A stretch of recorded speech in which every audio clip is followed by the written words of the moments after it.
Okay everyone, I've done a lot of work with Nixie tubes. Now I actually want to use some of the numeric ones, and a while ago I bought this kit which is going to help me make one. So let's have a look what's inside it.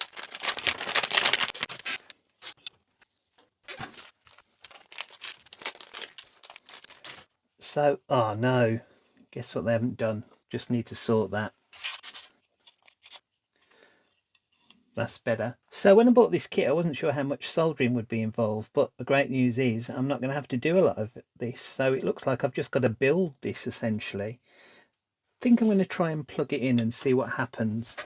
I'm just going to make sure this is turned off. If this is going to be powering these Nixie tubes, caution, high voltage. Oh, in fact, does that say height? Caution, height voltage. Right, so it's all turned off. In fact, I'm going to unplug it just in case. And let's just see if I turn this on, whether I get any telltale lights, just to check that this is working. So on the other side, this is where the Nixie tubes go. Turn that on, it illuminates them. All right, so I would assume the board is working then, but let's just be careful with that from now on. So what have I got with the kit? Well, saw that there was this little battery there. I thought that's a small battery, but there's one with it. That is a CR1220. Never had one of them before. Some hardware for mounting, maybe for mounting these on top of each other. There's some neon tubes, little neon lights. Not sure what they're for. I imagine that they might...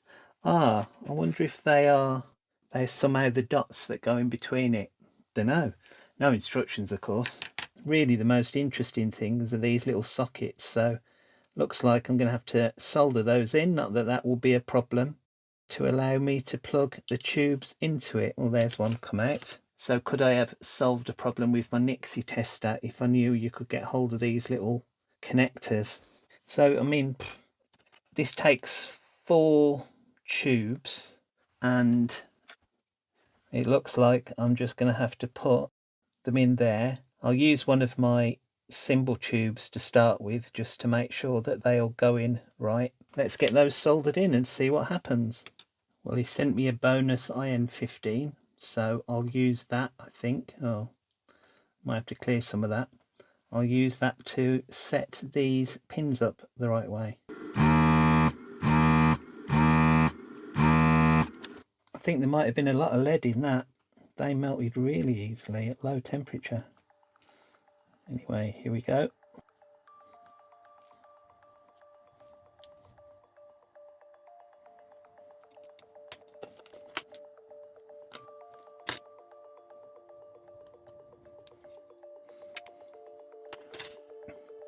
A little bit fiddly, but okay in the end. Let's solder those on then.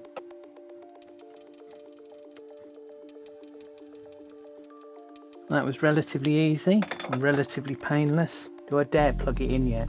No, I'll get the others done. As long as this comes out okay and I've not soldered it, yeah, that's good. So I was careful not to keep it on for too long because I didn't want to solder this to the sockets. Right, I will get the others done and let's fast forward and watch that.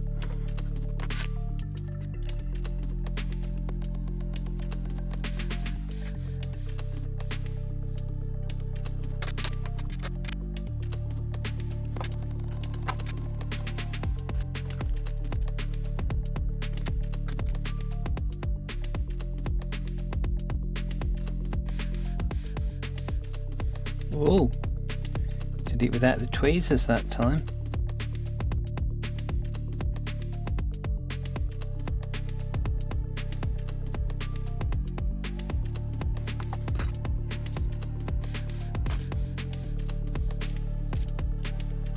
Oh, just getting a little bit worried about this. I thought there was one of these little sockets missing off the strip of them. I noticed one wasn't there, so at least they sent a few spares in, so that's good. See, when we were doing one of these is a little bit close to the battery thing there. That was a bit dodgy. Last one then. I'm getting the hang of it, how to put them in as well.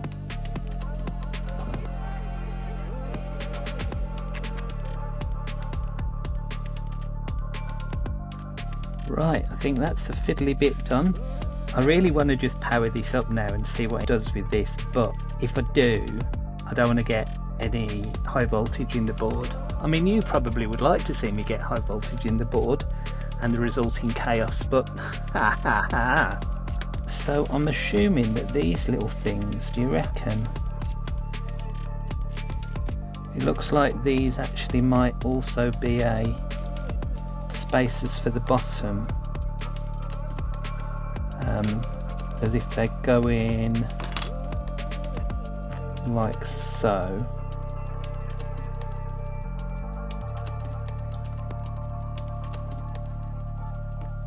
Yeah, I think that's, yeah. I mean, I'll just do a cutaway of this so you can see, but yeah, it does look like they become stands, although there's some bigger stands there. Why are there bigger ones? I'm going to use the bigger one then. Can't see anything else that it would be for. How many have they given me? So they've given me some of the little ones. Give me loads. So it looks like there's only 4, so there's 4 of some of those bigger ones. Are they different as well? No, they're the same.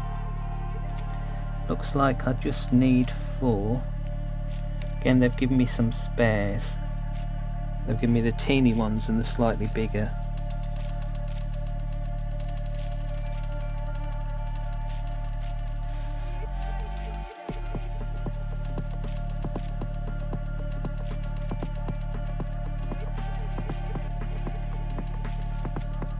There's a couple more holes there.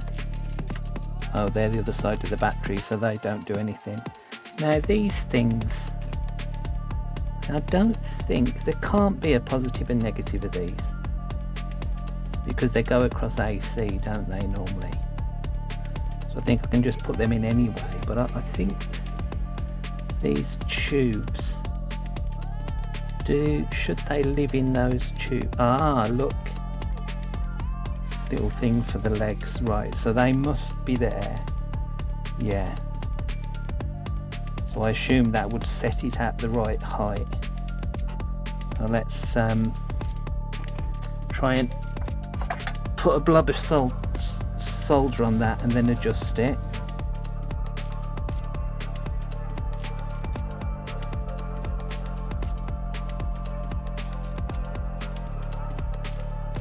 So I think that's all the soldering, not a lot of soldering really. Just trying to work out which the best way to do this is. I think that'll do. Maybe I could use the bottom one, but hey, if you've done it, if you're watching me doing this and you've done the same thing, or hey, even if you've made this kit, let us know what the plans were for these little ones. I think it might be an idea for me to put the battery in before I do anything else.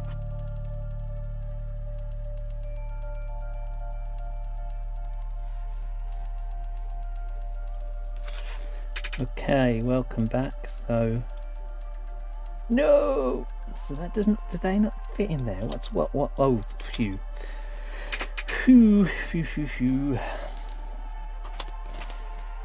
Right, so I've got some long screws left, so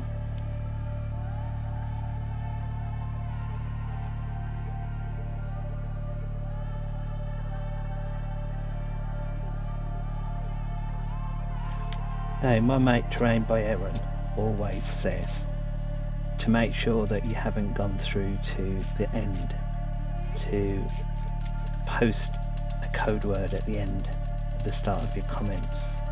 So the code word for this video is, bet no one will do this, the code word for this video is electric shock. So if you have got to the end of this and you haven't just fast forwarded to the end, then please say electric shock, and then maybe that will make everyone who hasn't got to the end, actually no, do electric shock lol, and then everybody who hasn't got to the end might scroll back and see what's going on to try and see Spidermaf get a spider shock. Alright, so now I've got quite a few of these. Well, I ordered 6 of these tubes, thinking that I might get a couple that were duff. I mean, these are not as cheap as the other ones, but I'm hoping these are tested and good. Otherwise, my friend has let me down. These look almost new. These are well shiny. These don't look like they've been used.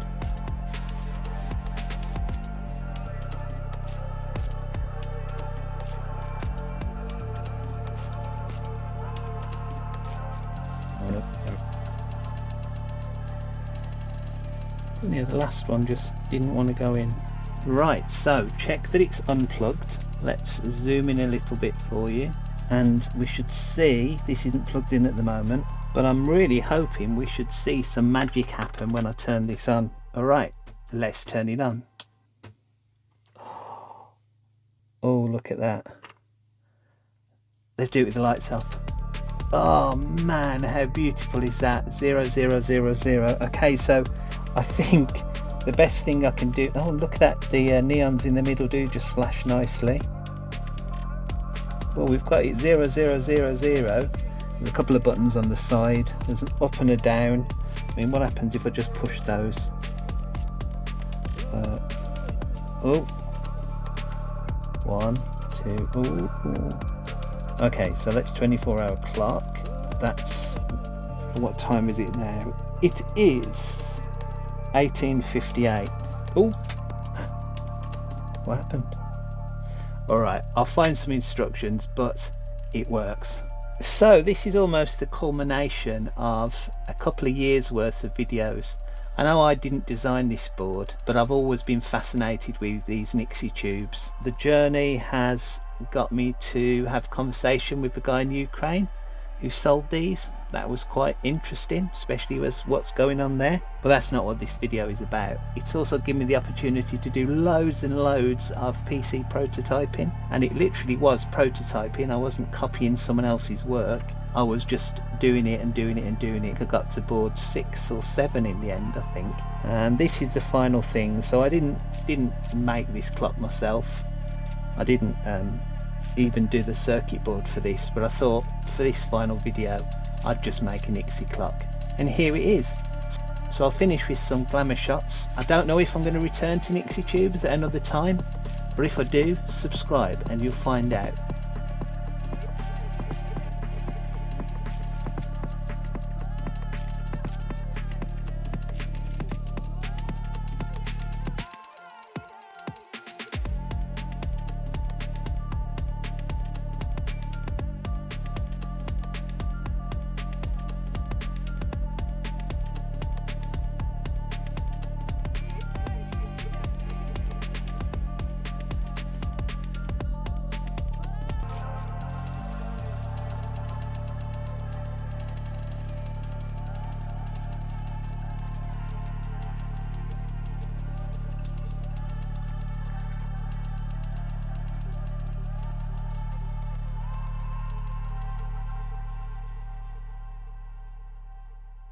What else is there to say other than bye?